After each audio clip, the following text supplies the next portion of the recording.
அனைத்து தாய்மார் தமிழ்நாட்டில் இருக்கின்ற அனைத்து தாய்மார்களும் தங்களது குழந்தைகளுக்கு சுட சுட உணவு கொடுப்பார்கள் என்பது கிடையாது. அந்த குழந்தைகளுக்கு ஒரு தாயாக இருந்து அந்த பள்ளிக்கு வருகின்ற அந்த ஆரம்ப பள்ளிக்கு வருகின்ற அந்த பிஞ்சு குழந்தைகளுக்கு தாயாக இருந்து சுட சுட உணவு வழங்குகின்ற நமது முதல்வர் அவர்கள் அந்த காலை உணவு திட்டத்தை வழங்கி இருக்கின்றார்.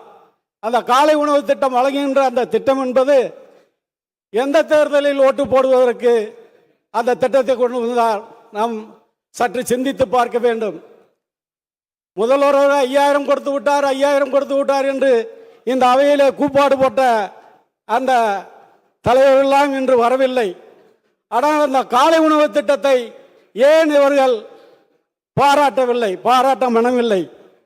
அப்படிப்பட்ட திட்டத்தை கொண்டு வந்த நமது முதல்வர் அவர்கள் புரட்சி தலைவர் எம்ஜிஆர் அவர்கள் எப்படி சத்துணவை பற்றி இன்றும் பேசுகிறோமோ நாளையும் பேசுவோமோ அதுபோல இந்த காலை உணவு திட்டத்தை தமிழ் சமுதாயம் இருக்கும் வரை நமது மாண்புமிகு தமிழ்நாடு முதலமைச்சர் அவர்களை பாராட்டி கொண்டே இருக்கும் என்று இந்த நல்ல நேரத்தில் மாண்புமிகு முதல்வர்களை பாராட்டுவதோடு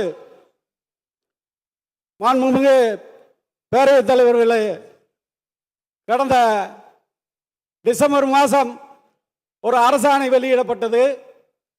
அந்த அரசாணை மதுரை, திண்டுக்கல், தேனி 3 மாவட்டத்தில் உள்ள கல்லர் சீரமைப்புத்துறை சார்பாக பள்ளிகளில் ஆசிரியர் பணியிட பற்றாக்குறையை அந்த பள்ளி மேலாண்மை குழுவே தேர்வு செய்து கொள்ளலாம், அதற்குண்டான தொகுப்பூதியம் அரசு வழங்கும் என்ற ஒரு அரசாணை வெளியிடப்பட்டது. அந்த அரசாணை மூலம் ஏறக்குறைய திண்டுக்கல், தேனி, மதுரை மாவட்டத்தில் உள்ள கல்லர் பள்ளிகளுக்கு 200க்கும் மேற்பட்ட ஆசிரியர் பணியிடங்கள் நிரப்பப்பட்டு அந்த பள்ளிகளில் செயல்பட்டு வருகிறது.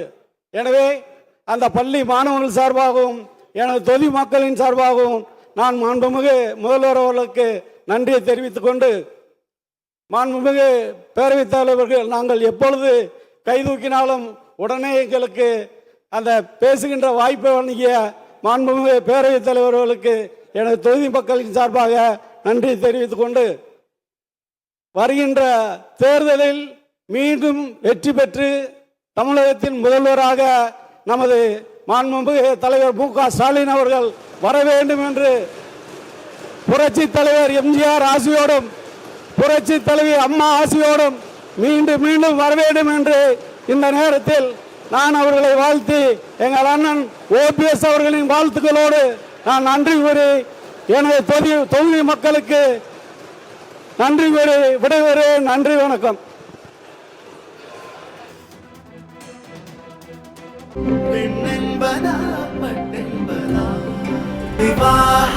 மணப்பெண்ணின் பிரத்யேகமான திருமணம் விவாஹா தி சென்னை சில்க்ஸ்.